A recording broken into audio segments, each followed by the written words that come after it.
નમસ્કાર મિત્રો, આજે એક પારિવારિક ખૂબ જ સંવેદનશીલ નાનકડી વાર્તા આપની સમક્ષ રજૂ કરવી છે.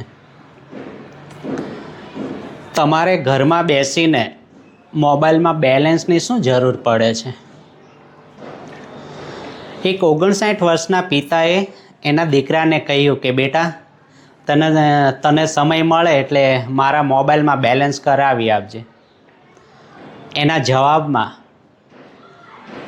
દીકરાએ બાપને આપેલા આ જવાબથી એના પિતાને ખૂબ જ આઘાત લાગ્યો, એના આત્મસન્માનને ખૂબ ઠેસ પહોંચી. એની પત્નીને વાત કરી તો પત્ની પણ કહે કે એમાં દીકરો ખોટું શું કહે છે. આ ઉંમરે ઘરમાં બેસી રહેવાને બદલે તમારે કોઈ નાની મોટી આર્થિક પ્રવૃત્તિ કરવી જોઈએ. હવે પોતે આ ઉંમરે ક્યાં નોકરી કરવા જાય કે ક્યાં નોકરી શોધવા જાય? એ બાપની આંખોમાં આંસુ આવી ગયા અને ઊંડા આઘાત સાથે એ પોતાના બેડરૂમમાં જતા રહે છે. પોતાના બેડરૂમની બારીમાંથી દેખાતા ખુલ્લા આકાશ સામે સજળ આંખોએ જુએ છે અને પોતાની જ મૂર્ખામી પર પોતે જાણે કે આંસુ સારતા હોય એવો અહેસાસ એને થાય છે. થોડી વારમાં પોતાનો ભવ્ય ભૂતકાળ એની નજર સમક્ષ તરવરી રહે છે કે પોતાના લગ્ન થયા ત્યારે શહેરની મોટામાં મોટી અને નામાંકિત કંપનીમાં પોતે એકાઉન્ટ મેનેજર તરીકે નોકરી કરતો હતો. પત્ની પણ મોટી લિમિટેડ કંપનીમાં નોકરી કરતી હતી અને પોતાના મિત્ર વર્તુળમાં પોતાના મિત્રોની સરખામણીમાં પોતાને વધારે સુખી હોવાનો એને અહેસાસ થતો હતો. લગ્નના થોડાક સમય બાદ ઘરમાં સંતાનનું આગમન થયું. એનો ખુશીનો કોઈ પાર ન રહ્યો. જાણે કે ઈશ્વરના આશીર્વાદ અને ઈશ્વરની કૃપા પોતાના પર વિશેષ વરસતી હોય એવો એને અહેસાસ થયો. પોતાને જે તકલીફો પડી છે એવી તકલીફો પોતાના દીકરાને ન પડે એ માટે શહેરની કહેવાતી મોટી મીડિયમ ઇંગ્લિશ સ્કૂલમાં ફીની બિલકુલ ચિંતા કર્યા વગર પુત્રનું એડમિશન કરાવ્યું અને પોતાના પુત્રની દરેક જરૂરિયાતોનું પણ એ બાપ પૂરી બારીકાઈથી ધ્યાન રાખતો હતો.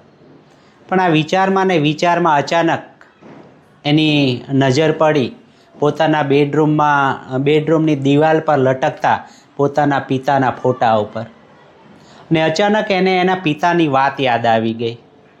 એના પિતા એને કહેતા કે બેટા, આપણે મધ્યમ વર્ગીય પરિવારના છીએ. જે કંઈ પણ ખર્ચ કરો એ ભવિષ્યનો વિચાર કરીને કરજો. હું તો નોકરી કરું છું, પેન્શન આવે છે, પણ તું તારા ભવિષ્યનું ધ્યાન રાખજે. પણ એ વખતે પિતાજીની વાતને નજરઅંદાજ કરી, પિતાજીની વાતને ધ્યાનમાં ન લીધી અને પોતે ધૃતરાષ્ટ્રની જેમ પુત્ર અને પત્નીના પ્રેમમાં અંધ બની ગયો. આજે તો એના મમ્મી પપ્પા હયાત નથી, પણ આજે એ મા બાપની આપેલી સલાહ અને શિખામણ પોતે ન માની એનો ભારોભાર અહેસાસ અને પસ્તાવો એને થતો હતો.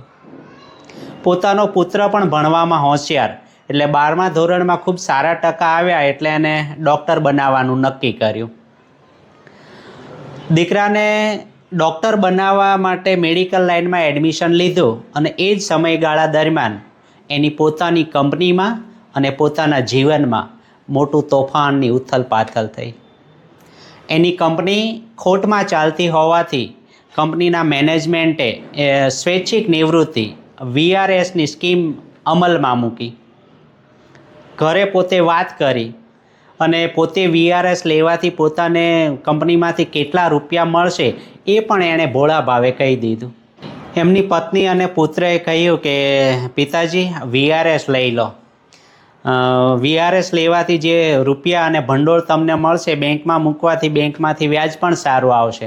મમ્મી તો નોકરી કરે જ છે અને હું પણ થોડાક સમયમાં ડૉક્ટર થઈ જઈશ, એટલે તમારે રૂપિયાની કોઈ ચિંતા નહીં રહે. પત્ની અને પુત્રની વાતમાં આવીને પોતે વગર ઉંમરે સ્વૈચ્છિક નિવૃત્તિ VRS લઈ અને ઘરમાં બેસી ગયા અને થોડાક સમયમાં પુત્રને ડૉક્ટર બનાવવાના ખર્ચને પહોંચી વળવા માટે પોતે કરેલી ફિક્સ ડિપોઝિટ એક પછી એક તોડતા ગયા અને દીકરાને ડૉક્ટર બનાવી દીધો. દીકરો ડૉક્ટર થઈ ગયો એટલે પોતે ખૂબ ખુશ થયા. મિત્ર વર્તુળમાં ને કુટુંબમાં અને બધે પેંડા વહેંચ્યા અને ખૂબ આનંદ વ્યક્ત કર્યો. પણ એનો એ આનંદ બહુ લાંબો સમય ના ટક્યો. દીકરાના લગ્ન થયા પછી ઘરમાં નવી વહુ આવી એટલે ઘરમાં પોતાની સ્થિતિ નાણાં વગરના નાથિયા જેવી થઈ ગઈ. એ બાપની સ્થિતિ ઘરમાં કોડીની પણ ના રહી. પોતાને સમાજમાં કે કંઈક વ્યવહાર કરવો હોય કે પોતાના માટે પણ કંઈક લેવું હોય તો સરકાર જાણે કે આર્થિક સહાય જાહેર કરતી હોય એમ 10 સવાલોના જવાબ આપ્યા પછી પત્ની અને પુત્ર એના હાથમાં રૂપિયા આપતા હતા. પોતાના જ ઘરમાં પોતે લાચારી ભર્યું જીવન જીવતા હોવાનો અહેસાસ એને અંદરથી કોરી ખાતો હતો. પોતાના બેડરૂમની દિવાલ ઉપર લાગેલા પપ્પા મમ્મીના ફોટા સામું જોઈ આંખમાં આંસુ સાથે ગળગળા અવાજે બોલ્યો કે પપ્પા, તમારી વાત યોગ્ય સમયે માની હોત તો આજે હું આટલો લાચાર અને નિસહાય ન હોત. આમ કહી ભીની આંખે હિંમત હારી જઈ, નિરાશ થઈ ગઈ, અફસોસ કરતાં અને પોતાના પિતાને યાદ કરતો જ એ પિતા એની રૂમમાં ઊંઘી ગયો. થોડીવાર પછી અચાનક જાણે કે એના પપ્પા એના સ્વપ્નમાં આવ્યા. એના પિતાજીના હાથમાં મકાનના દસ્તાવેજ હતા. એ મકાનના દસ્તાવેજ એના હાથમાં આપતા એના પિતાજી જાણે કે બોલ્યા કે બેટા, તું તારા જ ઘરમાં આટલો લાચાર અને મજબૂર ક્યારથી થઈ ગયો છે? આ જો, આ લે આ મકાનના પેપર. આ મકાન મેં તારા નામે કરેલું છે. તારા જ ઘરના તારી પત્ની અને તારો પુત્ર જો તારું ધ્યાન ન રાખતા હોય, તારી જરૂરિયાતો પૂરી ન કરતા હોય તો વેચી મારા મકાનને. ઉઠ, ઊભો થા. આ તારા આત્મસન્માન અને તારા સ્વાભિમાનની લડાઈ છે. બેટા, પરિવારમાં ક્યારેક લડાઈ લાગણીથી નહીં પણ ક્યારેક બુદ્ધિથી પણ લડવી પડતી હોય છે. પિતાજીની વાત જાણે કે એને સાચી લાગી હોય અને પિતાજીના એ શબ્દો એના કાનમાં ક્યાંય સુધી પડઘાતા રહ્યા, ગુંજતા રહ્યા. એ એટલું જ બોલી શક્યો કે પિતાજી, જીવતા તમે બિલકુલ સાચું કહો છો. આ લોકોના વાણી વર્તન વ્યવહારથી હવે હું ખૂબ થાકી ગયો છું. ઘરેથી ક્યાંક ભાગી જવાનો અથવા તો જીવનનો અંત લાવવાનો હું વિચાર કરતો હતો અને અચાનક તમે આ માર્ગદર્શન આપી અને મને એક નવી રાહ ચીંધી છે, મને એક નવો માર્ગ ચીંધ્યો છે. જીવતો તમારી સલાહ અને શિખામણ માની નથી, પણ હવે તમારી આ સલાહ અને શિખામણ સર આંખો પર છે. પોતે પોતાના ઘરને અંદરથી અને બહારથી આખા ઘર ઉપર નજર ફેરવી. મકાન જૂનું હતું પણ 800 વાર જેટલા પ્લોટમાં બનેલું હતું. આજની બજાર કિંમત પ્રમાણે લગભગ 4 કરોડ રૂપિયાનો પોતે માલિક હોવા છતાં પોતાના જ ઘરમાં લાચારી ભર્યું અને ભિખારી જેવું જીવન પોતે જીવતો હતો એ વિચાર માત્રથી એનામાં ધ્રુજારી છૂટી ગઈ. જીવનમાં મોટા અને ઊંડા આઘાત પછી માણસનો નવો જન્મ થતો હોય છે. આજે પણ જાણે કે એના પિતાની સલાહ અને શિખામણ પછી આ માણસનો નવો જન્મ થયો હોય એમ લાગતું હતું. બીજા દિવસથી પોતાના જ ઘરમાં લિવિંગ રૂમમાં સોફામાં બેસવાની પોતાની સ્ટાઇલ બદલી નાખી. પુત્ર અને પત્નીને એમની જ વાતોમાં એમની જ ભાષામાં જવાબ આપવાનો એનો અંદાજ પણ બદલી નાખ્યો. પિતાજીના વર્તનમાં આવેલા આવા અચાનક બદલાવથી અકળાઈને એક દિવસ પુત્રએ એના મમ્મીને કહ્યું કે મમ્મી, આ પિતાની ઘરમાં બેઠા બેઠા ચરબી બહુ વધી ગઈ છે. 1 રૂપિયો તો કમાવો છે નહીં અને ઘરમાં બેઠા બેઠા પાવર કરવો છે. એની મમ્મી આ બધું સાંભળી રહી હતી છતાં પણ એના પુત્રને આવું બોલતા રોક્યો પણ નહીં.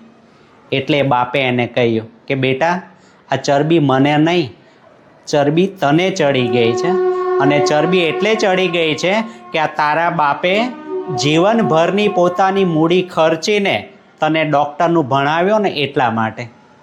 સાંભળી લેજો ઘરમાં બધા, હવે પછી મારી સાથે વાત કરવામાં ધ્યાન રાખજો.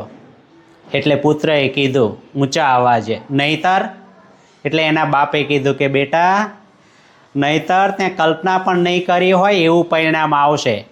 એમ કહી અને એ બાપ પોતાના બેડરૂમમાં જતા રહ્યા. પોતાના બેડરૂમમાં જઈને બ્રોકરને ફોન કરી અને મકાન વેચવાની જાહેરાત આપવાનું જણાવી દીધું અને રવિવારથી તો મકાન જોવા માટે લોકો આવવા માંડ્યા. પત્ની અને પુત્રને કંઈ સૂઝતું નહોતું એટલે એમણે બંને પૂછ્યું એના પિતાને કે આ બધું શું છે. એટલે પિતાએ કીધું કે આવો સવાલ પૂછવાનો અધિકાર તમે ક્યારનો ગુમાવી ચૂક્યા છો. આ મકાન મારું છે અને મેં એને વેચવાનો નિર્ણય લીધો છે. જો મારે મોબાઈલમાં બેલેન્સ પુરાવવા માટે પણ તમારી પાસે ભીખ માંગવી પડતી હોય તો ભિખારી જેવું જીવન હવે મારાથી નહીં જીવાય. પત્ની અને પુત્ર બંને લાચાર નજરે બાપની સામે જોઈ રહ્યા છે. એટલે બાપે કીધું કે શરમ આવવી જોઈએ તમને લોકોને. મારી માનસિક અને આર્થિક બલિદાનની ભાવનાને તમે લોકોએ ઘરમાં મજાક બનાવી દીધી છે. તમે બધા મારા ઘરમાં ભાડે રહો છો એ ભૂલી ગયા લાગો છો. હવે પછી મને દર મહિને 35,000 રૂપિયા મારા બેંક એકાઉન્ટમાં જોઈએ. જો આ મારી શરત મંજૂર હોય, કબૂલ હોય તો જ હું આ મકાન વેચવાનો નિર્ણય મોકૂફ રાખી શકીશ. એટલે દીકરાએ તરત જ હા પાડી કે સારું. એટલે પિતાએ કહ્યું કે બેટા, એકવાર ભોટ બન્યો છું, હવે નહીં. 35,000ના 12 એડવાન્સ ચેક મને આપી દો. એટલે પુત્રએ અકળાઈને કહ્યું કે તમે તો બાપ છો કે સોદાગર? એટલે બાપે કહ્યું કે બેટા, આ સવાલ તો મારે તને પૂછવો જોઈએ. શહેરમાં 3 ક્લિનિક હોવા છતાં મોબાઈલમાં બેલેન્સ કરવા માટે તારા બાપે તારી પાસે ભીખ માંગવાની? ડૉક્ટર બન્યા પછી તે ક્યારેય પણ કદી પણ એવું વિચાર્યું છે કે મારા બાપની પાસબુક મારા કારણે ખાલી થઈ છે તો એ ભરવાની જવાબદારી પણ મારી છે? બેટા, અત્યાર સુધી લાગણી અને પ્રેમથી બહુ જીવ્યો, પણ હવે લાગણીથી નહીં જીવાય. એમ કહી અને પોતાના બેડરૂમમાં જતો રહ્યો. પોતાના દિવાલ પર ટાંગેલા પોતાના પિતાજીના ફોટાને પગે લાગી અને પોતે જાણે ઘણા વર્ષો પછી હસ્યો હોય એમ બોલ્યો કે પિતાજી, તમે કહેતા એમ બરાબરની હવા ભરી છે અને તીર બરાબર નિશાના પર લાગ્યું છે. આ લોકો મારા ત્યાગ, સમર્પણ, ભાવના, મૌન, પ્રેમ અને લાગણીને મારું નિર્માલ્યપણું સમજી બેઠા હતા. મિત્રો, જ્યાં પોતાની લાગણીની મજાક બની જતી હોય, જ્યાં આપણા પ્રેમ અને લાગણીની કદર ન થતી હોય, જ્યાં પ્રેમ અને લાગણીની જાણે કે મજાક ઉડાવવામાં આવતી હોય, ત્યાં પ્રેમપૂર્વક કે લાગણીપૂર્વક વર્તવું એ મૂર્ખામી છે. શંકા કરીને સંબંધો ના બગાડીએ, પણ કમસે કમ વૃદ્ધાવસ્થાની પોતાની પાછલી જિંદગીમાં લાચારીભર્યું જીવન જીવવું ન પડે એટલું તો પોતાના માટે રાખવું જ. મિત્રો, વાર્તા ગમી હોય તો લાઈક, શેર અને કોમેન્ટ કરજો અને આવી જ બીજી મોટિવેશનલ વાર્તાઓ સાંભળવા માટે ચેનલને સબસ્ક્રાઈબ કરજો. અસ્તુ, ધન્યવાદ, વંદે માતરમ.